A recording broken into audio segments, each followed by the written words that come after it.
ይሄ ኃይል ኢትዮጵያን አፈራርሶ ማለት ገንጥሎ አስገንጥሎ የባህር በር እንድታጣ ያደረገበት ጊዜ ወዲያውኑ ይሄ ሰራዊት ፈርሶ አዲስ አበባ ኖሯታል ትጥቁን እንደያዘ የቀድሞ ሰራዊትን ማለት ነው። ስለዚህ ጸጥታው ጉዳይ ያሰጋኛል። ምን ያህል በክፋት የታወረ አስተሳሰብ ቢሆን ነው ለጥቂት ህዝቦች የብዙ ሚሊዮን ህዝቦችን ጉሮሮ መዝጋት ያስፈልገው? ባቱዳኛ ልጁ ቀማኛ ሆኖ የተወሰደብን የት ሄደ ፍርድ ትጠይቃለህ? እንደገና እንዴት ያሰብ ጥያቄ ታነሳላችሁ? አስመራ ለመግባት ዝግጁ የነበረ ጦር እንዲመለስ ተደረገ። አንዱን መጠቀሚያ ካደረገው በኋላ ተከዳድተዋል። ለዛ ሁሉ ጥፋት መነሻ ምክንያት የሆነው ሴራ ነው። ጉልበት አይደለም፣ አቅም አይደለም፣ እውቀት አይደለም። ኢትዮጵያ ስትፈርስ ብቻ ነው ትግራይና ኤርትራ አገር ሆነው የሚቀጥሉት እያለህ ነው። የጠላቶቻችን ፊት አውራሪ የምንጊዜም ጠላታችን ኢትዮጵያ ውስጥ ሰላም እንዳይሰፍን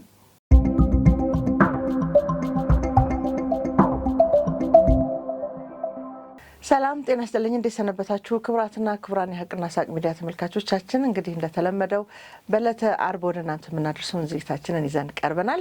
እንግዲህ ለመላው የእስልምና እምነት ተከታዮች ዛሬ እየተከበረ ያለውን የኢድ አልአድሃ አረፋ በዓል እንኳን አደረሳችሁ ማለት እንወዳለን። እስቲ የእንኳን አደረሳችሁ መልእክት እናስቀድምና ወደ ዛሬ ፕሮግራማችን እንግባ።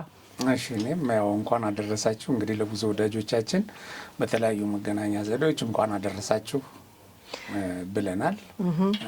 ስለዚህ አሁን ደግሞ እንደ ሀቅና ሳቅ እንኳን አደረሳችሁ ተመልካቾቻችን። መልካም፣ እናመሰግናለን። ዛሬ ወደ መራረጥናቸው ርዕሰ ጉዳዮች እናልፋለን። እንግዲህ ሰሞኑን በተለያዩ ሚዲያዎች ያው የዶክተር አብይን ሀሳብ እየሰማን ሰንብተናል። በተለያዩ ሚዲያዎች የሚንሸራሸሩ እውነታዎችም አሉ። በተለይ ደግሞ ከዚህ ኢትዮጵያ ላለፉት በተለይ ከለውጡ በኋላ ስለ ሰላም የሚዘምር ህዝብ፣ ስለ ሰላም የሚዘምር መንግስት ሲለው የነበረን አሁን ደግሞ ወደ ሰላሙ ሙሉ በሙሉ ወደሚመጣበት ሁኔታ የሚያመሩ ሂደቶች ላይ ደርሰናል ወይ?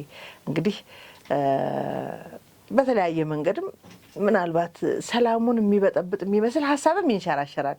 ግን እዚህ ጋር ያለው ጥረት ደግሞ ሁሌም ስለ ሰላም የሚዘምር ህዝብና መንግስት ነው ያለውና ምንድነው አሁን ቀጣይ የምንጠብቀው ነገር?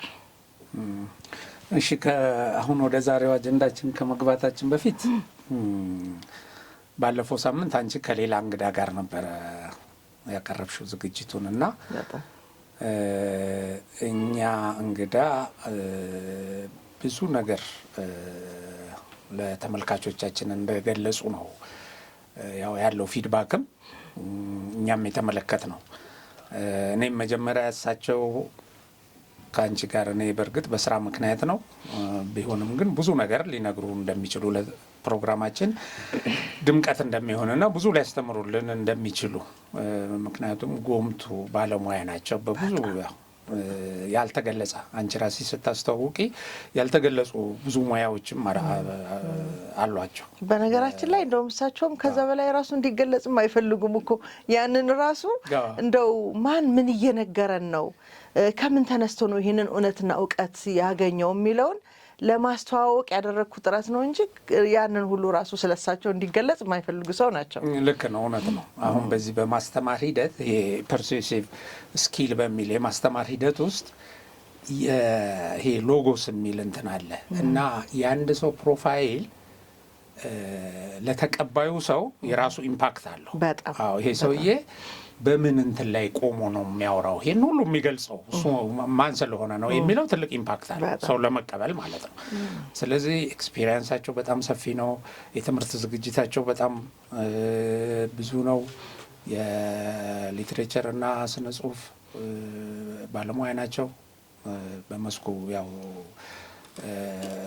ተመርቀው ማለት ነው። በህዝብ አስተዳደር ማስተርሳቸውን አሁን በህዝብ አስተዳደር ነው እንትን ያሉት። ሎየር ናቸው። መምህር የማስተማር እንትን ኮርስ ወስደው ወይም በማስተማር ሙያ ተመርቀው እስከ ርዕሰ መምህር ድረስ ያገለገሉና ትውልድ የገነቡ ሰው ናቸው። እንደተባለው እዛ ላይ እንደተገለጸው ዘኢትዮጵያን ሄራልድ ላይ ለብዙ ዓመት ሰርተዋል። በተለያዩ ኤንጂኦ ሰርተዋል። በድርሰት ዓለም ባላቸው የስነ ጽሁፍ ችሎታ ደግሞ ፖለቲካና ታሪክ ላይ ያተኮሩ በልቦለድ መልክ የሚቀርቡ እያዝናኑ ብዙ መልእክት የሚያስተላልፉ ከ3 በላይ መጽሐፍትን ለአንባቢ አቅርቧል። ከዛ በላይ ደግሞ ይሄ ሰራዊታችን ባለፈው ያደረገውን ተጋድሎ በሰሜኑ የኢትዮጵያ ክፍል የይስሐቅ ቀለበት የሚባል መጽሐፍ ላይ አብረን ያንን መጽሐፍ አዘጋጅተናል እና እሱ ላይም የነበራቸው ተሳትፎና ያበረከቱት አስተዋጽኦ በጣም ብዙ ነው እና ይሄንን ባለፈው ካንቺ ጋር ያቀረቡትን ፕሮግራም በጣም ብዙ ተመልካች ነው አፕሪሼት ያደረገው። ያው እዚህ ላይ የነበረኝን ተሳትፎ የሚያውቁ ሰዎችም በስልክም እሳቸውንም ቀደም ብለው የሚያውቁ ሰዎች የሰጡት አስተያየት አለ። እዛም ላይ ኮሜንቱ ላይ በጣም ተገልጿል እና ለታሪክ የሚቀመጡ ብዙ ነገሮች ከዚህ ከባህር በር ያጣንበትን መንገድ በጣም የሚያስቆጭ መሆኑን ከህግ አኳያ የተነተኑበት መንገድ እኔ ብዙ ሰው የህግ ሰዎች እየቀረቡ ሚዲያ ላይ አይቻለሁ። እውነት ለመናገር በዚህ ዲቴይል ግን ያቀረቡ ሰው እኔ ያላየው በጣም ዲቴይሉን በሽግግር ወቅት የወጡ ህጎች አንደኛ እርስ በርስ ሲቃረኑ የነበሩ ህጎች እዛው ላይ፣ ሁለተኛ አንድ የሽግግር መንግስት ዘላቂ የሆነ በህዝብ ላይ የሚወስን በሀገር ላይ የሚወስን ነገር በዛ ድፍረት በሌለው ማንዴት የወሰነ ኃይል መኖሩ ያስቆጫል። ህጋዊ ያልሆነ አሁንም ይሄን ደጋግሞ አሁን የተለያዩ ሰዎችም አሁን እያነሱ ነው።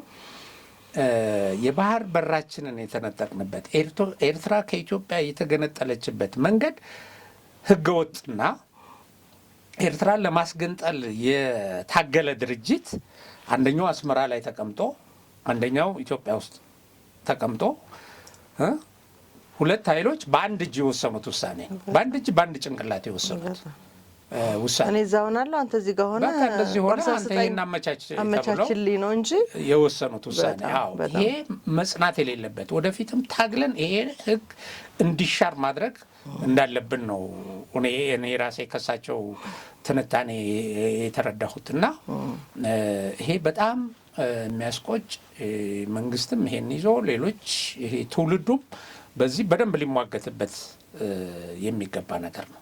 በጣም እና ትልቅ እንትን ነው፣ ትልቅ ፊድባክ ነው ያገኘ ነው። ይሄ ተደጋግሞ ሊገለጽ የሚገባ ጉዳይ ነው። እንግዲህ ቅድም ያነሳሹ ከሰላማችን ጋር የተያዘው ከዚህ ባለፈው ሳምንት ከነበረው ፕሮግራም ጋር ብዙ ሰዎች የነበራቸውን ኮሜንት እያነበብኩ ነበርና ምን ያህል እኔ ራሴ እዚህ ሆኜ በቁጭት እየሰማሁት እንደነበር ሌሎችም በዛ ልክ ስለተረዱት በጣም ደስ ብሎኛል።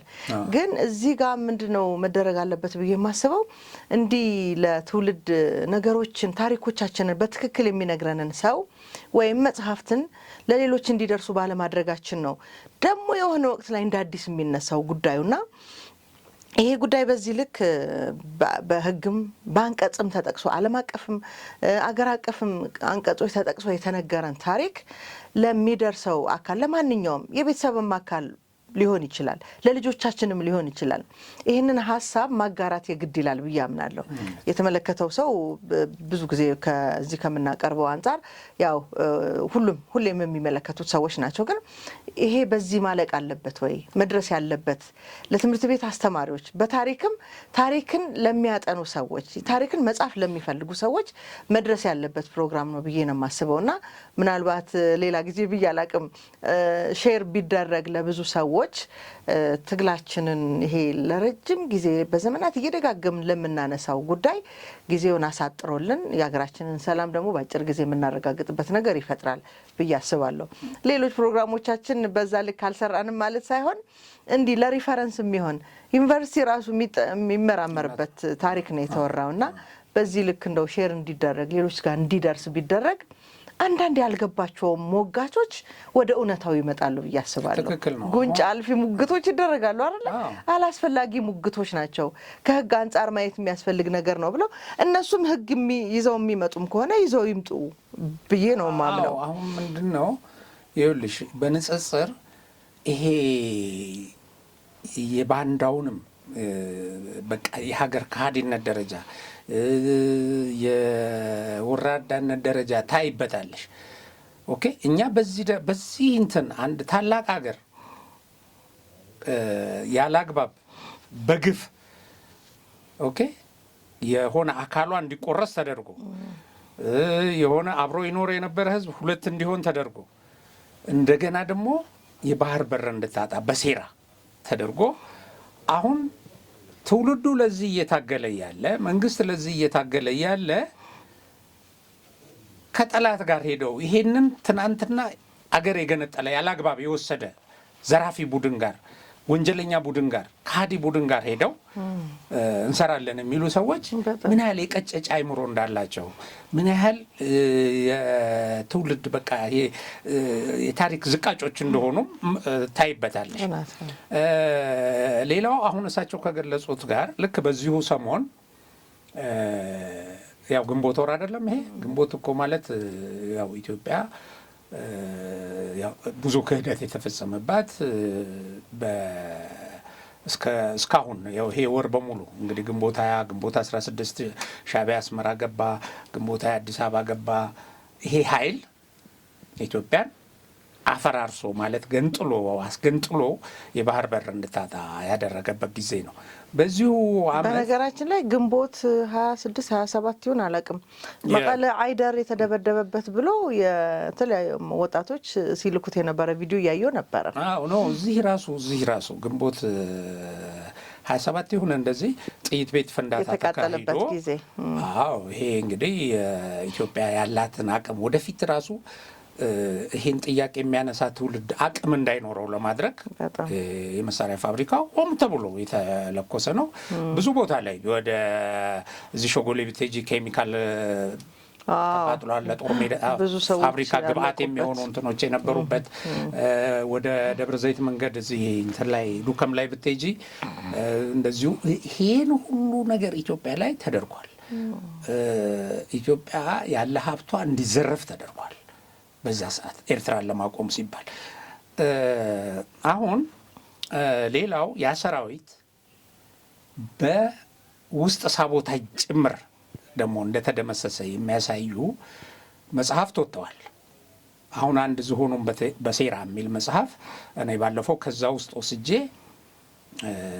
አንድ የሻዕቢያ አባል አግብቶ የነበረ ጀነራል መጨረሻ ላይ እስከ መፈንቅለ መንግስት እስከ ማድረግ የደረሰ ሰው ማለት ነው እና መሪዎቹ ራሳቸው ሳቦታጅ ሲሰሩበት የነበረ ሰራዊት ይሄ ሰራዊቱም ራሱ ይሄ ሁሉ ግፍ ተፈጽሞ ይሄን ለምን የውጭ ጠላቶቻችን በቃ ኢትዮጵያን እንዲህ አድርገው ሊያደቁ ከከፍታዋ ላይ ያወርዱ ታሪካዊ ሀብቷን ታሪካዊ እንትኗን ቁመናዋን እንድታጣ ለማድረግ ሲሰራ የነበረው ሴራ ሄዶ የተሳካበት እና ከውስጥም ጭምር እንድንፈረካከስ ከውስጥም ጭምር እንግዲህ አሁን የሽግግር መንግስቱ እኮ ያንን ውሳኔ ሲወስን ኖ ለማለት ይሄ ታሪካዊ አይደለም፣ አይፈቅድልም፣ ስልጣንህ አይደለም፣ ይሄ የትልቅ ህዝብ ጉዳይ በአንዴ መተህ እንደዚህ ማፈራረስ አትችልም፣ የነበሩት ህጎች ሁሉ ውድቅ ተደርገዋል ይላል። አንድ የሽግግር መንግስት መጥቶ ሀገር የቆመችበት ከዛ በኋላ ደግሞ ይሄ ሀገር እንዲከፋፈል በቋንቋ ላይ የተመሰረተ አደረጃጀት ፈጥሮ መንግስታዊ አወቃቀር ፈጥሮ አንድ ላይ ቆሞም እንዳይጠይቅ ማለት ነው። በሌላ በኩል አሁን ኖ ብሎ ህዝቡ እንዳይጠይቅ በምኑ መከላከያ ኃይሉ ፈርሶበታል፣ እንዲበተን ተደርጓል። የኢትዮጵያ መከላከያ ኃይል ኦኬ እንዲበተን እኮ ወደ ቤትህ ግባ መሳሪያን አስቀምጥና ብለው እኮ አውጀው ጀነራሎቹ ለንደን ላይ ድርድር እየተደረገ ወደ ኤምባሲ ገቡ። እነሱ ጥገኝነት ጠየቁ። አሁን አንድ ሌላ የተጻፈ እንትን ላይ ደግሞ ያነበብኩት ወዲያውኑ ይሄ ሰራዊት ፈርሶ አዲስ አበባ ኖሯታል ትጥቁን እንደያዘ የቀድሞ ሰራዊትን ማለት ነው። ስለዚህ ጸጥታው ጉዳይ ያሰጋኛል ብሎ ምክትል ፕሬዝዳንት የነበሩት ጀነራል ተስፋዬ ገብረ ኪዳን ለአሜሪካኖቹ ደውለው እንትን ላይ ያደራድሩ የነበሩት ኦኬ የኢህአዴግ ሰራዊት እንዲያረጋጋ ይግባ ተብሎ እንዲያረጋጋ የገባው ሰራዊት ያው አገር አፈረሰ አገር ገነጠለ፣ አገርን የባህር በር አሳጣ። በነዛ ቁርሾ ደግሞ ማይጠፋ ቁርሾ ደግሞ እንጂ መተካለ ይሄንን ፈጥሮና እነዚህ ሁሉ እንትኖች ቁጭት ይፈጥሩብሻል ስታስብ በጣም ይሄ ሁሉ አድርገው ነው የእሳቸው እንትን እንዳልሽው እንዲሰነድ እናደርጋለን እኛ እንዲሰነድ አሁን ወደ እንትን ቀይረን እንዲሰነድና የታሪክ ማስረጃም ሆኖ እንዲቀርብ እናደርጋለን። ከዚሁ ጋር አሁን ይሄ የታሪካዊ ወደባችን ታሪካዊ የባህር በራችን ኢትዮጵያ በቀይ ባህር ከሌላው ሀገር በላይ የቀይ ባህር ውስጥ ትልቅ የመሪነት ሚና የነበራት ሀገር ነች። በታሪክ ወደኋላ ሄደች ስታይ ግብጾች አሁን ታሪካዊ ውሃዬ ይላሉ የአባይን ግድብ። በጣም የግብጽ ታሪካዊ መብት አላት፣ ስለዚህ ኢትዮጵያ እንዳትነካብን ይላሉ አይደል? እኛ ታሪካዊ የባህር በራችንን ስንጠይቅ ኮሪደር ስንጠይቅ ታሪኩኛ ላይ አይሰራም። አዎ እንደዚህ ይላል፣ ታሪኩኛ ላይ አይሰራም። ልክ ይሄ ጥያቄ ግን አሁን ከፍ ብሎ እየተነሳ ነው። ለምን? ኢትዮጵያዊ መንግስት ስለቆመ። አንድ ወቅት ትውልድ እንደሚያነሳው ግልጽ ነበር። አሁን ያ ትውልድ መጥቷል። ከዚህ ትውልድ እኩል ያው በአንዳም ቢኖር ያው አብዛኛው እንትን እያነሳ ነው። አሁን ባለፈውም ውጭ ጉዳይ ሚኒስትሩ እኛ ኤርትራ እዛ የአውሮፕላን እንትን የኢትዮጵያ አየር ኃይልን ገንዘብ ብቻ አይደለም የዘረፈችን፣ ኢትዮጵያ አየር መንገድን ገንዘብ ብቻ ሳይሆን የዘረፈችን ብዙ ትልልቅ ነገሮች አሉን ኤርትራ ማለት ያው ይሄ ጥያቄ አሁን በግልጽ ገፍቶ እየመጣ ነው። ሰሞኑን የአሜሪካ ኤምባሲ ኢትዮጵያ የምታካሂደውን የባህር በር ጥያቄ እንደግፋለን ብሏል። አሁን አንዳንድ ሰው የባህር በር ጥያቄ እኮ አክሰስ ቱ ሲ ነው፣ አሁንም እየተጠቀመች አይደለችም ወይ ይላል። አሁን እየተጠቀመች ከሆነ ለምንድን ነው ደግፋለሁ የሚለው? አሁን እኮ ያለው ኦኬ በየዓመቱ የሚወጣውን እሱ ብቻ አይደለም። በቃ እሱ አይደለም የኢትዮጵያ ጥያቄ፣ የባህር ቤዝ ያስፈልጋታል። አሁን እዛ ዲላ ዩኒቨርሲቲ ሌክቸር ሲሰጡ አንድ ሰው ደግሞ ስማቸው አልመጣልኝም፣ ዛዲግ ዛዲግ በጣም የሚገርም ሌክቸር ከዚህ ጋር አያይዘው ከባህር በር ላይ የሰጡት አይቻለሁ። እና ምን ማለት ነው የባህር በር ስንል ነው? የባህር በር ማለት እኛ ማለት አሁን ይሄ አክሰስ ቱ ሲ የሚለው ማአት እንትን አለው። ባለፈው እንደተነገረው ማአት ሪስክ አለው። ያ የሚሰጥሽ ሀገር ካልፈለገ በቃ አልፈለገም፣ መያዣ ነው የሚያደርገው። መያዣ ነው። ከሱ ጋር በሚኖርሽ ስምምነት ነው። እንዲህ አድርገሃል፣ እንዲህ ለጸጥታ ያደገኛ ሆነሃል ምናምን ይላል። የምታስገቢው መሳሪያ ሊይዝብሽ ይችላል። ሉዓላዊነት የሚባል የለም። በእንደዚህ አይነት ደረጃ የኢኮኖሚ እድገት የለም የሚባል የለም እያሉ ሲገልጹ ነበር። ትልቅ ነገር ነው ይሄ። ዝም ብለን እንደዚያ እንኳሰን የምናየው አይደለም። በቃ አንድ ሀገር ያለ ምክንያት የኢትዮጵያ ነገስታት በባህር በር አጠገብ አገር አልመሰረቱም።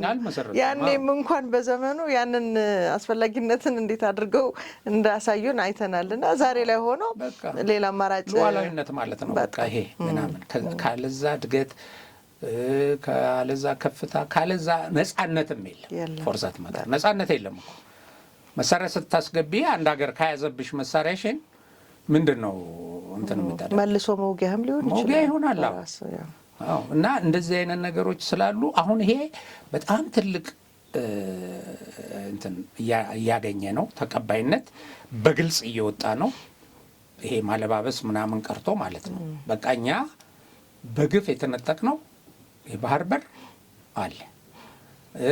የማይገባውን ስልጣን ተጠቅሞ የኢትዮጵያ ጠላት የነበረ የሽግግር መንግስት በሚል ያለ ስልጣኑ ያለ የህዝብ ይሁንታ ይሄ ትልልቅ ነገር በትውልድ ላይ የወሰነ በቃ ሰዎች ተሰባስበው ጥቂት ሰዎች ለዛውም ይሄን ሊያደርጉ ሲታገሉ የነበሩ ሰዎች ይሄን ሊያደርጉ ገባሽ ኢትዮጵያን ከባህር በር ሊያወጡ ሲታገሉ የነበሩ ሰዎች ራሳቸው መጥተው ኢትዮጵያ ውስጥ ይሄን ፈርመው የሰጡበት ሁኔታ ነውና ምናልባት በጣም የሚቆጨው ነገር አንዳንድ ጊዜ መላልሶ ማሰብ ማለት ብቻህን ስትሆን ያማል።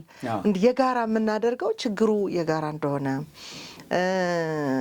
አስባለሁ። አሁን ሁሉም ኢትዮጵያዊ በዛን ወቅት በየትኛውም ዘመን ኢትዮጵያ መሪ በነበራት ዘመን ብለን በምናስበው ጊዜ የነበሩ ኢትዮጵያውያን እዛ የከፈለው መስዋዕትነት በእያንዳንዱ ኢትዮጵያዊ ቤት ውስጥ ያለ ታሪክ ነው። ለኢትዮጵያ ዳር ድንበር ቀይ ባህር የተከፈለ መስዋዕትነት ቀላል አይደለም። ግን አንድ ወቅት ላይ የመጣው ስርዓት ደግሞ ያንን ሁሉ እንድንረሳ በየቀኑ ላይፋችን ላይ ብቻ ትኩረት እንድናደርግ ተደርገን ስለመጣን እንደተዘጋ ፋይልም እንድናስበው ስለተደረገ ጥያቄውም ያነሳም የሚወሰድበትን እርምጃ እናውቅ ስለነበር ብዙ እንደ ጥያቄ የሚያነሳ ሰው ከተለያዩ የፖለቲካ ፓርቲዎች ኢትዮጵያ ወደብ ያስፈልጋታል የሚሉ የፖለቲካ ፓርቲ መስራቾች ውጭ ብዙ በኢትዮጵያ ሕዝብ ዘንድ ወይም ደግሞ ከፍርሃትም የተነሳ የታፈነ ድምጽ ነበር። አሁን ይሄ ጥያቄ ተነስቷል። ጥያቄ መሆኑ ብቻ አይደለም መብት መሆኑም የሚያስብበት ወቅት አሁን ነው። በጣም የሚገርመኝ ነገር ደጋግሜ የማስበው ነገር ምን ያህል በክፋት የታወረ አስተሳሰብ ቢሆን ነው ለጥቂት ህዝቦች የብዙ ሚሊዮን ህዝቦችን ጉሮሮ መዝጋት ያስፈለገው? ይሄ የእውነት ከባህር በር ባለቤትነት ኤርትራ መብቷ ነው ከሚል ይመነጫል ወይ? ዝም ብለን እንደ ሰው ካሰብ ነው እኮ እስቲ በተቃራኒ እናስብ።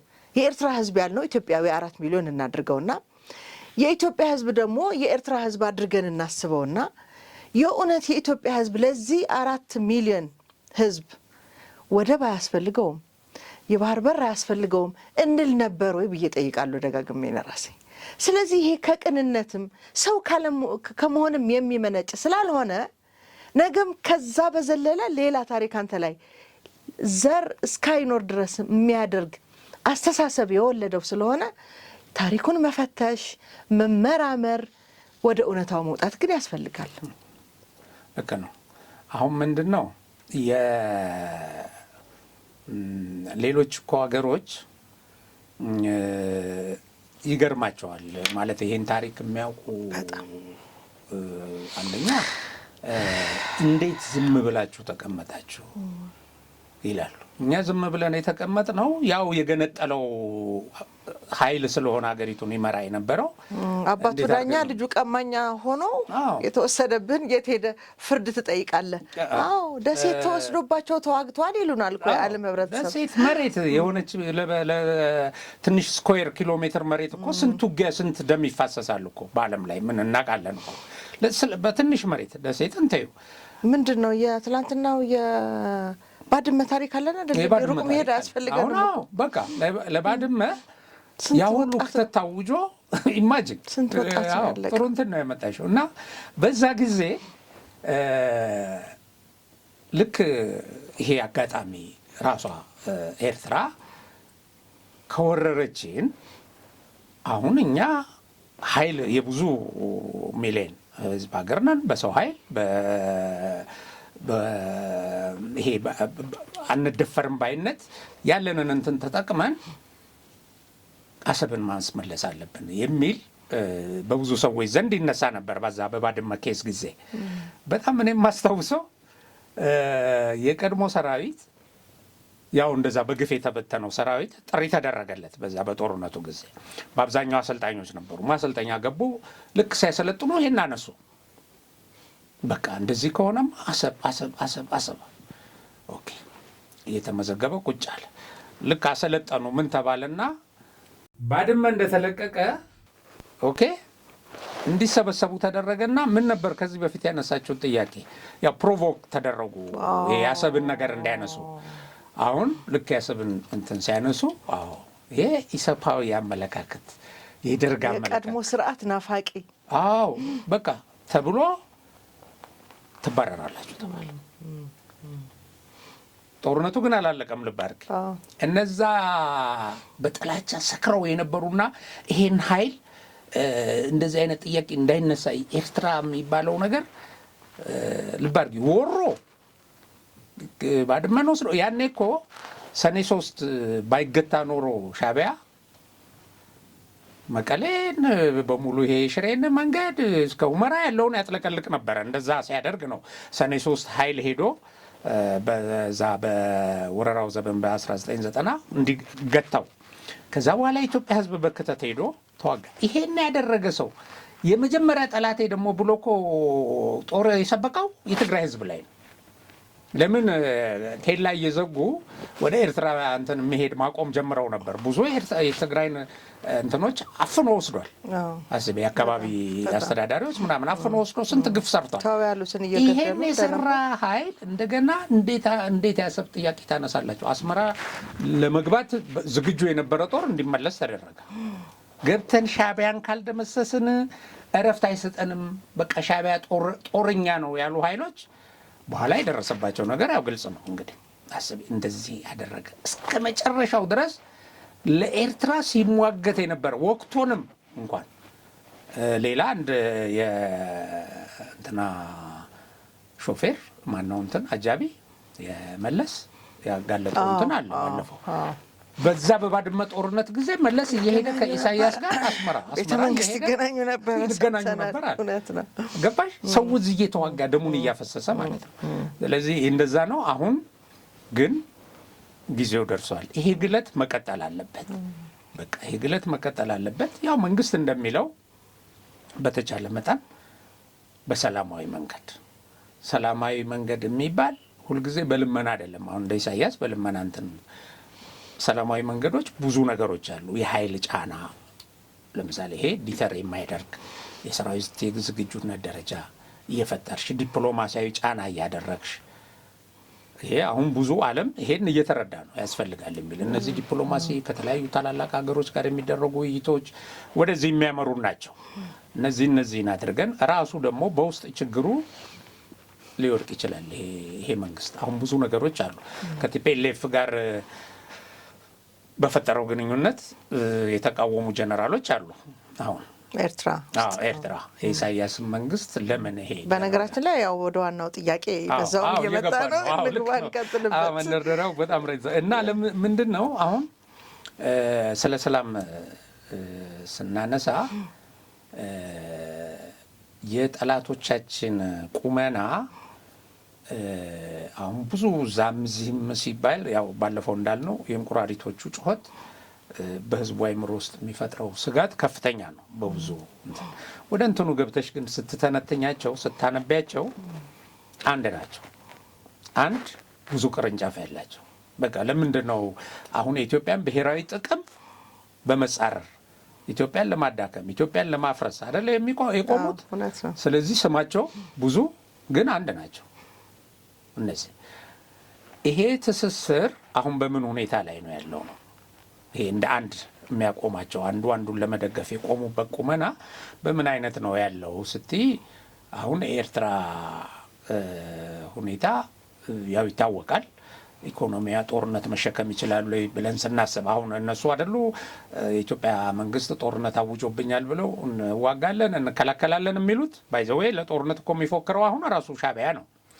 ኢትዮጵያን 4 ቦታ 10 ቦታ እንከፋፍላታለን ነው እንጂ ሚሉን በየአደባባዩ ወጡ ባንዳዎችን ተማምኖ ከሃዲዎችን የድሮ ልጆቹን ተማምኖ ቲፒኤልኤፍን አሁን የቀሩት ጥቂት ርዝራዦች እነሱን ተማምኖ ነው እንግዲህ የሚያቅራራው። ግን ስታዩ ቲፒኤልኤፍ አሁን ፎቶ ነው ለኔ አሁን እንትን አይደለም እንቀሳቀስ ምስል አይደለም። ፎቶ የድሮ ፎቶ ይመስለኛል። እንደውም የሆኑ የአራት ሰዎች ፎቶ ይወጣ ብላክ ኤንድ ዋይት እና አሁን ከዚህ ውጪ የማድረግ ኃይሉን ስታዩ ልብ አድርጌ አሁን የሆነ ሀራ መሬት ላይ ያሉ የሚቃወሙ አሉ። ኢቭን አሁን የትግራይ ጊዜያዊ መንግስት ታደሰ ወረደም ባለፈው ወሳኝ የሆኑ ውሳኔዎችን እያስተላለፉ ይገኛሉ። እየወሰነ ነው የሚገኘው እና ካላረፋችሁ እርምጃ ወስዳለሁ እያለ ነው። ተንቤን ላይ እነሱ ያቆሙትን እንትን አስተዳደር ወደ ነበረበት እንደርታ ላይ ወደ ነበረበት እንዲመለስ የመወሰን አሁን እነዚህ ሰዎች እዛ ደግሞ ኤርትራ ውስጥ ለምንድን ነው እነዚህ የኤርትራ ጠላት የነበሩ ኤርትራን በማዕቀብ ያሽመደመዱ ሰዎችን ከነሱ ጋር መስራት አሁንም ሊያጠፉ ለምን? እውነት ነው ደግሞ ትንሽ እኮ ትንፋሽ ካገኘ ቲፒኤልኤፍ ገዝግዞ ነው የሚጥለው። ሻዕቢያን አሳይቷል። ይሄን በብዙ እንትን ሻዕቢያም እንደዛ ነው። አሁን ሻዕቢያም እንደዛ ነው። ለምን እነዚህ ሰዎች ተከዳርተው የሆነ ጊዜ ላይ አንዱን መጠቀሚያ ካደረገው በኋላ ተከዳድተዋል። ተከዳድተው አንዱን የሚያጠፋ ሆነው የቆሙበት ዘመን ደግሞ ተደጋጋሚ ታሪክ ነው። በነገራችን ላይ ተደጋጋሚ ክደታ አሁን ይሄን ስላየ አሁን የሆዱን በሆዱ ይዞ ነው ያም ወደዚህ የሚመጣው ይሄም ወደዛ የሚሄደው። ግን ያችን ያውቃል ቀጥሎችን ምትመጣውን ያውቃል። ስለዚህ አሁን እባብ ለእባብ ይተያያሉ ካብ ለካብ ነው። ትክክል። አንድ ቀን መርዙን ይረጫሉ። እችን ስለሚያውቁ እነዚህ ጀነራሎች አሁን ኖ ብለው እነዚህ ሰዎች አደጋ ስለሆኑ ለምንድን ነው ከነዚህ ሰዎች ከኛ ጋር የሚጠጉት የሚል ከፍተኛ ግፊት አሁን የኢሳያስ መንግስት ላይ የተደረገ ነው። የሱዳን የፈጥኖ ድራሽ አዛዥ ወላሂ ብለዋል እመታዋለሁ ብሎ በቃ በጣም እየተንቀጠቀጠ ነው ውሳኔ። ወላሂ አረብኛ የሚያውቅ ሰው ነግሮኝ በቃ ወላሂ ብሏል አለ። ወላሂ ያትሰሚዋለሽ ምን ወላሂ አታውቂም እንዴ? አይደለም ምን ያህል እንደሚደርስ ያ አባባል ካልኩ በኋላ የት ድረስ እንደሚሄድ ቁርጥ ውሳኔ ነው አይነት ነውና እዚህ ሁሉ ጣጣ ውስጥ መግባት ባያስፈልጋቸው ይሻላል የሚለው አይሽ በራሳቸው ይሁን እነዚህ ለተንኮል የቆሙ ኃይሎች ስለሆኑ የራሳቸው መሰሪነት የራሳቸው ክፉነት ጠልፎ ሊጥላቸው እየተቃረበ ነው። አሁን በራሳቸው አሳይመንት በራሳቸው ጉዳይ በራሳቸው ችግር ውስጥ ገብተዋል። ለትግራይ ህዝብ እርዳታ አልደረሰም እየተባለ ለተፈናቃይ ወደ ኤርትራ ሸቀጥ የሚጭን ኃይል ነው እጅ መንሻ ማለት ነው። ድሮ እንዳደረጉት ድሮ ከዚህ እየጫኑ አይደለም እንትን ያደረጉት አሁን ለዓለም አቀፍ ገበያ ቡና ያቀረቡ ይሄንን ሊያደርጉ እንዳቅማቸው እየተፍጨረጨሩ ግን ያም የማይሆንበት ሁኔታ እየተፈጠረ ነው። ስለዚህ በጣም ጥቂቶች ግን የሌሉ ያሉ መስለው እንትን ይላሉ። ድሮ በሶሻሊዝም ምን ይባል ነበር? የዚህን የሶሻሊዝምን ጥንካሬ ለመግለጽ የወረቀት ነብር ነው ይባላል። ይሄ በሌላ አንግል የቆሙ ወረቀት ላይ የሚያስፈራ እንደዚህ አይነት ነገር ነው ያለው። ይሄ ግን እውነት የወረቀት ነብር ነው። አሁን የለም ስዕል ነው። ፕሮፓጋንዳው ደግሞ ዝም ብሎ የሌለውን ስዕል የሚሰጥ ነው።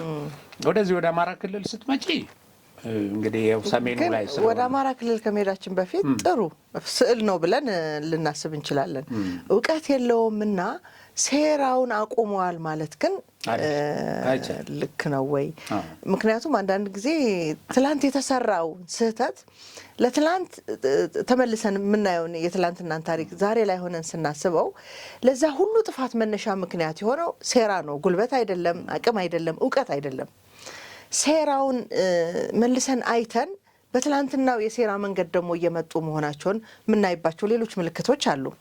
ለምሳሌ አንድ ወቅት ካንተ ጋር ይመስለኛል እንዴት በሁለት ጀነራሎች ምክንያት ፊልም ተሰርቶ የእስር ቤቱ ታሪክ የተማረከው ጀነራል ለኤርትራ ውስጥ ለነበረው ጀነራል የተላለፈው መልእክት ብዬ አውርቼው ነበረ። ይህንን ታሪክ እናውቃለንና በዛ ቅጽበት በወቅቱ የነበረው የመከላከያ ሰራዊት እንዴት በአስደናቂ ፍጥነት እንደፈረሰ የሴራ ውጤት መሆኑ አይተናል። ሰሞኑን አንድ በተደጋጋሚ አይምሮ ላይ የሚመላለስ እውነት አለ። ለምሳሌ ደብረጽዮን ላፕቶፑ ጠፋ ተባለ። ምናልባት ያንተንም ግምት ወይም ጥርጣሬ እንድትነግረኝ ስለፈለኩ ነው። ሌላም የሚሰማንም ሰው በዚህ ዳይሬክሽን እንዲያዩ ፈልጋለሁ። በተለይ የመንግስት አካላት የሆኑ በመከላከያ ኃላፊነት ላይ ያሉ ሰዎች ማለት ነው። ያን ያደረጉትን ነገር ዛሬ ላይ የሚሆንበትን መንገድ የሚያረጋግጥልኝ ምልክቶች አየሁ። ያ ላፕቶፕ ተሰረቀ የተባለው አንደኛ እውነት ለመሆኑ እርግጠኛ አይደለሁም፣ ግን ከሆነስ ምናልባት ያ በጣም መረጃ የሚታጨቅበት በጣም ሚስጥራዊ የሆነ ላፕቶፕ ነው ብለን ካመንን እዛ ውስጥ ያሉ መረጃዎች የኢትዮጵያን መንግስት ወደ አላስፈላጊ ዳይሬክሽን እንዳያይ አንቴናውን እንዲያስት የሚያደርግ መረጃ ይዞ መጥቶ ከሆነ ማየት ያለብን ሴራውን የምንተነትንበት መንገድ የተለየ መሆን አይገባውም ወይ? ለምሳሌ በጣም በትልልቅ ኃላፊነት ላይ ያሉ ሰዎች ከነደብረጽዮን ጋር እየሰሩ እንደሆነ የሚያመላክቱ ስሞችና ድርጊቶች ወይም ደብዳቤዎች የሚመስሉ ታሪኮች እዛ ላፕቶፕ ውስጥ ቢገኙ ሌሎችን ለማስመታት ወይ ለማጋጨት ነው የምትይኝ። ትላንት ያደረጉት እሱን ስለሆነ ሊሆን ይችላል። አሁን ምንድነው እኛ እንግዲህ ይሄ ፎቶ ነው ስንል እንደ ድርጅት ያለውን ቁመናና አቅም ማለታችን ነው። አሁን ከዚህ በፊትም እኮ እንደ ዱቄት ተበትኖ ነበር እንደዚህ ሲባል በቃ ከዚህ በኋላ ኦርጋናይዝድ ሆኖ እንደ ድርጅት የድሮ የማድረግ አቅሙን መመለስ አይችልም ነው። ያው በሂደት ሆነ እሱ ያንን የማድረግ አቅሙን እንግዲህ ያ ጥንካሬው ያ ስጋት መሆኑ እሱን ለመግለጽ ነው እንደዛ ያልነው። ከዛ በተረፈ እንደዚህ በተበታተነ ሁኔታ ሴራ ማቀድ የመሳሰሉት ነገሮች እሱ የዘራቸውም እኮ አሉ፣ የዘራቸው ልጆቹ አሉ። አሁን እነዚህ ትንንሾቹ መርዝ የሚረጩት ፉኝቶች እኮ አሉ። ፉኝቶቹ የትም እዛም እዚህም አሉ። እና ግን ምንድን ነው ያ መቆጣጠር የሚቻልበት ደረጃ እሱም ደግሞ ጉልበት ኖሮት በዛ በሚፈልገው ልጅ ፍላጎቱ እኮ ብዙ ነው። አሁን በቃ አሳይቷል። ይሄን ከማንኛውም ጠላት ጋር ሆኖ ኢትዮጵያን ለማጥፋት እሱ የማይመራትን ኢትዮጵያ ትግራይና ኤርትራ የሚድኑት ኢትዮጵያ ስትፈርስ ብቻ ነው ብሎ አደባባይ ላይ እንደሱ ትንታኔ የሰጠ ሰው አይቻለሁ። ሁለት ሶስት ናቸው፣ አንድ ብቻ አይደለም። ምን አሁን ሻዕቢያ ጋር ሄደው ስታሊን ይሄን ሲል የነበር አይደለም። ሌሎችም አሁን ራሱ እንደ ህወሓት የምናውቃቸውን ሰዎች መጥተው ባይናገሩትም የተናገሩትም አሉ። ኢትዮጵያ ማለት በሽታ ናት ብሎናል ትላንት የነበሩት የኢትዮጵያ ገዢ ሆኖ የቆዩት ባለስልጣናት። ስለዚህ ቃል በቃል እንደ የፓርቲ አመራር መጥተው ባይናገሩትም የሚጠቀሟቸው ሰዎች አሉ የእነሱን ሀሳብ የሚያንጸባርቁ። ስለዚህ ኢትዮጵያ ስትፈርስ ብቻ ነው ትግራይና ኤርትራ አገር ሆነው የሚቀጥሉት እያለህ ነው። ይህንን በምን መንገድ ሊያደርጉት እንደሚችሉ ደግሞ የሚታይበት የሚተነተንበት ሌላ ሴራ። ይኸውልሽ አቅም የላቸውም፣ በዚህ ደረጃ የሚታዩ አይደሉም ስንል ልክ ይሄ የሚዝቱትን ያህል አለሁልህ ብለው ለዛ ለጠላት ራሳቸው ራሱን የማያድን ይሄ የአህያ ባል የሚባል አለ አይደለ? እንደዚህ የሚባሉ ናቸው። አሁን ባለው ስትገመግመው እነሱ አንዱ የተማመኑበት ራሱ ይሄ አማራ ክልል ያለውን ጽንፈኛ ነው። እሱም አንዱ የተማመነው እነሱን ነው። ተተኳሽ ያቀርቡልኛል፣ እንደዚህ ያደርጉልኛል፣ ከነሱ ጋር ሆኜ ለነሱ እኛ የባህር በር አንጠይቅም፣ እንደዚህ አናደርግም፣ ግን አግዙን፣ የምንፈልገው ደግሞ ከባድ መሳሪያ ነው፣ እንደዚህ እያለ አሁን እነዚህ ኃይሎች ይሄንን ኃይል ሊረዱ የሚችሉበትን ቁመና ላይ አይደለም ያሉት። ሁለተኛ እንግዲህ እኛ ሰላማችን አሁን የሰላም ተስፋዎች እየታዩ ነው። ይሄ እውነት ነው የሚጠይቀውን ህዝቡ አሁን የአማራ ክልል ህዝብ ነቅሎ ወጥቶ ነው ሰላም ያለው። አንደኛ ነቅሎ ወጥቶ፣ ሁለተኛ ታጥቆ ሰላሙን ለማስከበር ያለው የዝግጁነት ደረጃ ከፍ ብሏል። ሶስተኛ በእጅ የሚሰጠው ታጣቂው ራሱ አሁን እጅ የሚሰጠው እንዲህ ደምረሽ ስታዩ በቃ ጎርፍ ነው። በዚህም የሚመጣው እውነቴን ነው የምልሽ በከፍተኛ ቁጥር ነው የሚመጣው ትጥቁን ይዞ። ይሄን ስታዩ ያ በአንድ እንትን ስር አንዱ በሌላው ላይ ተስፋ ያደረገው በሴራ ቆመን እንደዚህ እናደርጋለን፣ ኢትዮጵያ ላይ አደጋ እንሆናለን፣ ኢትዮጵያን እናስፈራራለን፣ ኢትዮጵያን ፍላጎታችንን እንድንቀበል እናደርጋታለን ያሉት እየፈራረሰ ነው። ከሰሜን ጫፍ እስከ ሰሜን መሀል ድረስ ባለው እንትን በቃ እየፈራረሰ ነው። ይሄ ሸኔ በፊት ተበጥሷል። የእሱ ትስስር የእሱ አቅም እንትን ተብሏል። ይሄ መንደር ለመንደር ሰው ከማገት ውጪ እንደ ድርጅት ቁመና ኖሮት የሚያሰጋ ሁኔታ ላይ አይደል የዚህ ሁሉ። ስለዚህ እነዚህ ሁሉ ተደምረው የህዝቡ የሰላም ተስፋ ወደ ጥሩ ደረጃ እየመጣ ነው ያለው። ራሱ ይሄንን ሲቀሰቅሱ፣ ይሄን ሲያበረታቱ፣ ይሄንን ዝመት እዚህ ጋር ደረሰ ሲሉ የነበሩ ተስፋ ቆርጠው ሚዲያዎቹን ብታዳምጪ አይዘር አንዳንድ ነገር እየለቃቀሙ የተለያዩ ነገሮች የመንደር ውስጥ ያሉ ነገሮች ትልቅ አጀንዳ አድርገው ነው የሚያወሩት። ኦኬ ትልልቅ ለምን እዚህ ጋር ድል አደረገ እዚህ ጋር የሚሉት የላቸውም። እሱን አቁመዋል። ሁለተኛ ደግሞ ተስፋ የሌለው ነው። በቃ ይሄ እርስ በርሱ እየተላለቀ ይሄ እንደዚህ የሆነ በዚህ ደረጃ እጁን እየሰጠ እያሉ እየሰደቡት ነው ያን የሚተማመኑበት ነው። ገብቶሻል? አሁን ወዴት እናምራ? ለዚህ ለይቱ መሸቀጫ ምን እናደርግ ነው። ያው ደግሞ ይጥልላቸዋል የተወሰነ ነገር። አሁን የጠቅላይ ሚኒስትሩ መግለጫ አለ። ከዛች ውስጥ የሆነች ቃላት እያወጡ ያው እንትን ያወራሉ። ለምን ያ ምንም የድል ዜና እያሉ የሚያወሩት ነገር ስለሌላቸው ማለት ነው። ይሄን ስታዩ የእውነት ነው። ደግሞ አሁን በአሁኑ ሰዓት መከላከያ ሰራዊታችን ይሄን ሰላም የሚያስከብረው ምን እያደረገ ነው ብትይ፣ ስልጠና እያደረገ ነው። በቃ በየመስኩ በየእዙ በየክፍለ ጦሩ የዝግጁነት ስራ እየሰራ ነው። የዝግጁነት ስራ የሚሰራው ባለፈው እንደተገለጸው እዚህ ላለው አሁን እዚህም እዛም ለሚተኩሰው አሁን ደግሞ ያው እጁን እየሰጠ ነው ለምንለው ኃይል አይደለም፣ ለውጭ ጠላት ነው። የውጭ ጠላት ገፍቶ ቢመጣ ያንን የሚመክት ሰራዊት እየተገነባ ነው። ሰራዊቱ ፕሮፌሽናል አቅሙን እያጠናከረ ነው በአሁኑ ሰዓት እና ይሄንን ልምምድ ደግሞ የሚያደርገው እስካሁን ሲያደርግ የነበረው እዚህም እዛም በሚተኩሱ ኃይሎች ላይ ነው። ድሮ አሁን ኢላማ በካርቶን ላይ ይሄ ጦር ሜዳ የሆነ ጠላት አንዱ ቡድን ጠላት የሆነና አንዱ ወዳጅ ሆኖ አይደለም። የኢትዮጵያ ሰራዊት ግን ጦር ሜዳ ላይ እየተዋጋ ነው ዝግጁነቱን እያጠናከረ የመጣው። ያው አሁንም ይሄን እያደረገ ነው። መከላከያ ሚኒስትሯ ባለፈው ሳምንት ያሉትን ያው ብዙ ሰዎችን አስቆጥቷል። እንግዲህ ተንቀናል አሉ የመንደር የተባሉት ተዋጊዎች። ይሄ ይጠበቃል። አሁን ዛሬ ጠዋት አንድ የሆነ ትልቅ ሴት ነች እንትን ላይ ወጣ፣ ይሄንን በሰማው ቁጥር በቃ ነርቨስ ያደርገኛል፣ አንጀት ይቃጠላል እንደዚህ እና አንዳንዴ ራስሽ ይኸውልሽ ሁልጊዜ እንደ ቆምሽበት ቦታ ገባሽ፣ ለኢትዮጵያ ቅን ከማታስቢበት ቦታ ላይ ቆመሽ ስታዩ ይሄ ስኬቱ ያቃጥላል። በቃ አሁን መጀመሪያ የቆመችበት ቦታ በገዛ እጇ እዛ ቦታ ላይ ቆመች። ስለዚህ አሁን ሰው በየቀኑ የሚደረግ ስኬት አሁን የኢትዮጵያ የባህር በር ጥያቄ እንደዚህ ድጋፍ አገኘ፣ እንደዚህ ወደፊት መጣ፣ በፊት እንዴት ተነሳ ይባል የነበረበት እንትን ተቀይሮ ትክክል ነው ያስፈልጋቸዋል የሚል ነገር እየጎላ ሲመጣ የሚቃጠል ሰው ምንድን ነው የምታደርጊው? ጤነኝነት አይደለም።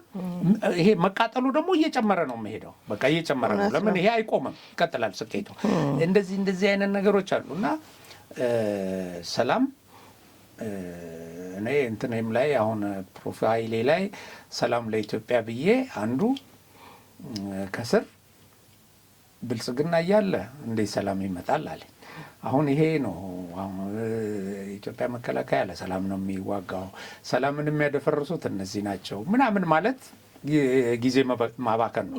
ለምን አንዴ ሰው በጥላቻ አይምሮ ከታወረ ምንም ማድረግ አትችልም፣ አይታየው እውነታው። ይሄ ሁሉ ሰራዊት መስዋዕትነት የሚከፍለው ምን ለማምጣት ነው? ይሄን ካልተረዳ አስቸጋሪ ነው። እየዘመተ ይሄን ሁሉ ሰራዊት የሚያዘምተው ማን ነው? መንግስት ነው አይደል? መንግስት ነው የሚያዘምተው። መንግስት የሚያዘምተው ሰላም አስከብር ብሎ ነው። ሰላምን ባካቸው አክብሩ ብሎ እያወያየ ነው የሚዋጋው እና በብዙ መልኩ አሁን የሰራዊቱ መዘመን ደረጃ በጣም ወደ ላቀ ከፍታ ስለወጣ ያው በብዙ ነገር የሚታይ ማለት ነው። በትጥቁ፣ በአደረጃጀቱ፣ በስልጠናው፣ በመሳሰለው ኦኬ። ይሄ ደግሞ እዛም እዚህም እየተኮሱ ስምሪት ያበዙበት የነበሩት ኃይሎች እየደቀቁ አንዳንዶቹም እርስ በርስ እየተዋጉ ስለሆነ ሰራዊቱ ኢቭን በየግዳጅ ቀጠናው አሁን ስልጠና ነው የሚያደርገው። ጥቂት ኃይልን ለአካባቢ ጸጥታ እያሰማራ ማለት ነው። እንደገና በጣም ብዙ ሚሊሻዎች ሰልጥነው በከፍተኛ ደረጃ ቆመዋል ጠላትን ለመዋጋት። አርሶ አደሩ እየተዋጋ ነው አሁን ከጠላት ጋር ሰላሜን ነው የምፈልገው ብሎ ማለት ነው። ይሄን መፍጠር ስለተቻለ አሁን የኢትዮጵያ ሰራዊት በዚህ ቁመና ላይ ያለ፣ ሰላማችን ደግሞ ወደ መልካም ወደሚባል ደረጃ እየመጣ ነው። ድሮም በጦርነት ውስጥ ሆነን ብዙ ልማቶችን ሰርተናል፣ ብዙ ትልልቅ ፕሮጀክቶችን እውን አድርገናል። አሁን ደግሞ በተሻለ ሁኔታ እነዚህ ነገሮች እውን እየሆኑ ያሉ ነው። በጣም ደስ ይላል። እንግዲህ በዚህ እስልምና በዓል ላይ ይህን ያህል ስለ ፖለቲካ ስለ ሀገር ከተነተንን ይበቃናል። ቢዚ እንዳናረጋቸው በዓሉን ያክብሩበት። ማጠቃለያ የምትሰጠን ሀሳብ ካለ እሱን እንጨምረን የዛሬውን እንቋጭ። እንግዲህ ምንድነው አሁን የህዳሴ ግድባችን እንግዲህ ጠላት ስንል ቅድም የጠላቶቻችን ፊታውራሪ የምንጊዜም ጠላታችን ኢትዮጵያ ውስጥ ሰላም እንዳይሰፍን አበክረው ሲሰሩ የነበሩት ያው ይታወቃል። ከፈርዖኖች ጀምሮ ያው ግብጾች ናቸው። እንግዲህ አሁን ግብጾች ራሳቸው አጀንዳቸውን እየቀየሩ ነው። ምክንያቱም አሁን የህዳሴ ግድብ ይቁም እንደዚህ ይበል የሚለው ነገር ከቁጥጥራቸው ውጭ ወጥቷል። አሁን ከቁጥጥራቸው ውጭ ወጥተው ብዙ ሚዲያዎች ላይ የሚታየው አሁን ብዙ ተንታኞቻቸው ብዙ ፖለቲከኞች ሌላ መንገድ ቀይሱ ነው እያሉ ያሉት። እንደ መፍትሄ አማራጫቸው ከኢትዮጵያ ጋር ተባብሮ መስራት ነው ብቻ ነው። አሁን ኢትዮጵያ ተጨማሪ ግድቦች አቅዳለች።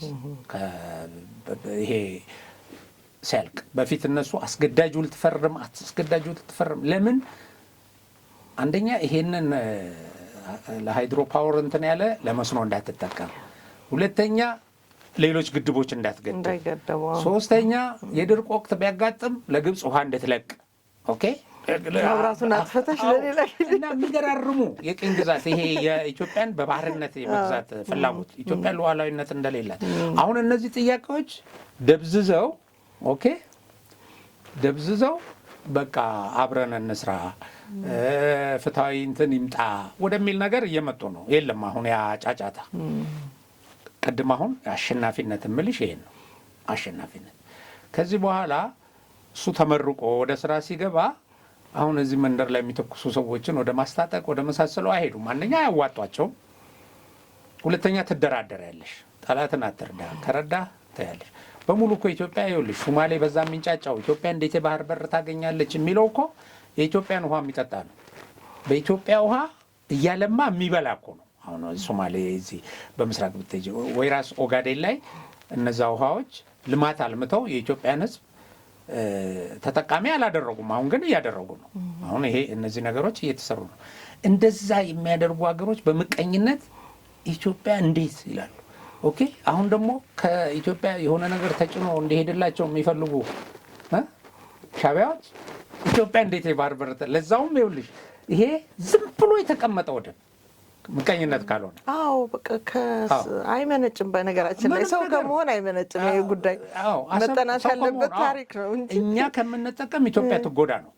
ለዘመናት እንግዲህ የዛገ ማጣሪያ ነው አይደል ያለው የዛገ ማጣሪያ እንትኑ ይሄ ባህር በሩ እነሱ የማይጠቀሙበት ለኤርትራ በጣም ሩቅ የሆነ ምንም አይነት የኢኮኖሚ አገልግሎት የማይሰጥ እሱ ብቻ አይደለም። ሌሎችም እኮ ደሴቶች ሌሎችም አሁን ለምተው ወደብ የሚሆኑ እኮ አሉ። እነዚህን ሁሉ ከኢትዮጵያ ዓላማው ኢትዮጵያ የባህር በር እንድታጣ ብቻ ነው እንጂ ኢትዮጵያ የባህር በራታ ሌሎች እንዲጠቀሙ አይደለም፣ እነሱ እንዲጠቀሙ አይደለም ዓላማው ከመጀመሪያው። በቃ እንደዚህ የተደረገ ኢትዮጵያ ደግሞ ያንን ብትጠቀም ብዙ ይለማል፣ ብዙ እንትን ያደርጋል። እና እነዚህ አሁን ይሄ የባህር በራችን የደረሰበት ደረጃ ይሄ ማነው የአባይ ግድብ የህዳሴ ግድብ፣ ሁለተኛ የባህር በራችን ላይ የሚነሳው ጥያቄ የመሳሰለው እና ሌላ እንደማነሳው እንደ ማጠቃለያ ባለፈው ሳምንት ያው እኔም አንዳንድ ስልጠና ሰጥ ነበር። እኔ ደግሞ የሰለጠንኩበት መድረክ ነበረ ከሩሲያ ወንድሞቻችን ጋር የሚዲያ ስልጠና ወስደን ነበር እና አርቲ የሚባል ጣቢያ ነው ያሰለጠነን እና እዛ ላይ አንድ በጣም ትኩረቴን የሳበው ነገር ምን ይላሉ ሚዲያ አሁን ይሄ ሚዲያዎች የሚሰሩት የስነ ልቦና ጦርነት አሁን እንደዚህ አይነት ነገሮች የመሳሰሉት በነሱ ኤክስፒሪየንስ ህዝቡ የሩሲያ ህዝብ በሩሲያ ላይ የሚሰሩትን ፕሮፓጋንዳዎች አያዳምጣቸውም። እኛን ነው የሚያዳምጠን አሉ። ስለ ሩሲያ መረጃ ለማግኘት እኛን ነው የሚያዳምጠን አሉ። እውነተኛውን መረጃ አንደኛ የነዛን አገራት የጠላትነት ደረጃ ህዝቡ ተረድቶ እንደውም እኔ ስለተከለከለ ነው አልኳቸው። ይከለከላሉ። አሁን ይሄ ሌላ አታዳምጥ ተብሎ ነው። አሁን እነሱ ተጨባጩን ሁኔታ እንዴት ጦር ሜዳ ገብተው እንደሚቀርጹ እዛ ምስሉ ምናምን አሳይተውናል። ይሄ ድሮን እየተደበደበ ባለበት እንትን ውስጥ ህንጻ ፍርስራሽ ውስጥ ሆነው ምን ብሎ እና እሱን አምጥተው ትክክል እውነተኛው መረጃ ይሰጡታል። እውነተኛው መረጃ የሚያቀርበው አካል ሐሰተኛ መረጃ ከሚያቀርበው በልጦ የላቀ ክሬዲቢሊቲ ገንብቷል። ክሬዲብል ነው፣ ክሬዲብል ሶርስ ነው።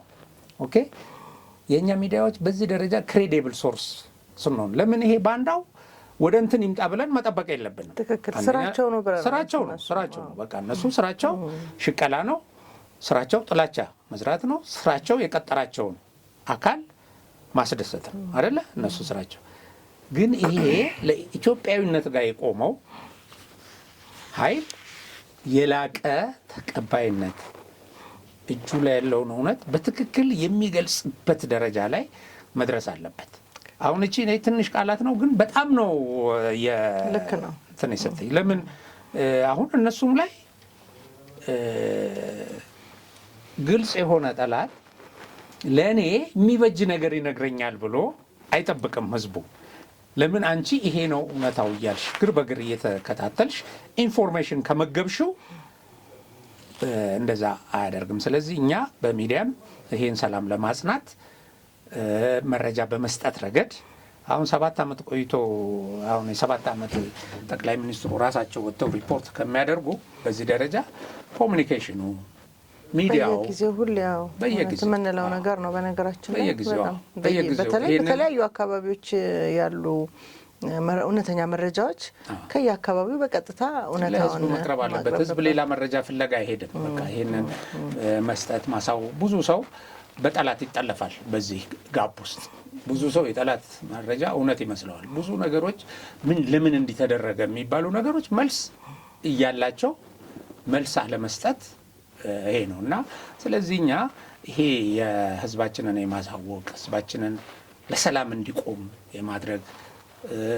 ኢቭን ጦረኞችን ከጦርነት ወጥተው በሰላም ችግር የሚፈቱበትን በማድረግ ረገድ የምናስተላልፋቸው መልእክቶች ጠንካራና ተቀባይነት ያላቸው መሆን አለባት። ታማኝ ሚዲያ መገንባት አለብን። ክሬዲብል የሆነ ክሬዲብል ለመሆን ደግሞ እውነቶችን ይዘን መውጣት ነው።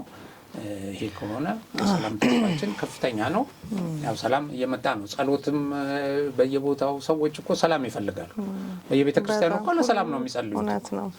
ስለዚህ ሰላም ደግሞም እያንዳንዱ ኢትዮጵያዊ አሁን እኛ የምንለውን ነገር ወደ ሰላም ነው እያመራን ያለው። እስከዛሬ የተሰራው ስራ ይኸው መንገዱን ጎዳናውን ጠርጓል። መዳረሻው በጊዜ ሂደት የምንደርስበት ቢሆንም ብሎ ካመነ ይሄንን እሱ ያገኘውን እኛ የሰጠነውን መረጃ ለሌላ ደግሞ ኢትዮጵያዊ በማድረስ እኩል አስተሳሰብ ላይ መምጣት መቻል አለብን። ስለ ሰላም አንድ አይነት ምንዘምር ሰዎች መሆን መቻል አለብንና ይሄ የሚሆነው እንግዲህ እውነታውን ወደሚመለከተው ሰው በማድረስ ሼር በማድረግ ቅድም ያልኩት ነገር እኔ ባለፈው ሳምንት እንግዳይ ሀሳብ ቅድም በደንብ አድርገህ እንደውም አብላልተኸው አድርሰህልናል ወደ ህዝቡና በዛ ልክ መቀባበል ያለብን እውነታዎች አሉ። ትግላችንን ቶሎ ቋጭተን ወደ ልማት ብቻ ፊታችንን እንድናዞር ያስፈልጋል። እናመሰግናለን። ሰፊ ማብራሪያ ሰጥተናል። ዛሬም እንግዲህ በጣም አመሰግናለሁ። ለዛሬ ነበረን እዚህ ላይ እናብቃ። ክቡራትና ክቡራን ተመልካቾቻችን እንግዲህ በድጋሚ መልካም የአረፋ በዓል ኢላዳ አልሃ እንዲሆንላችሁ ከዚሁ ከስቱዲዮ መልካም ምኞታችንን እንገልጻለን። አብራችሁን ቆይታችሁ ስለተከታተላችሁን እናመሰግናለን።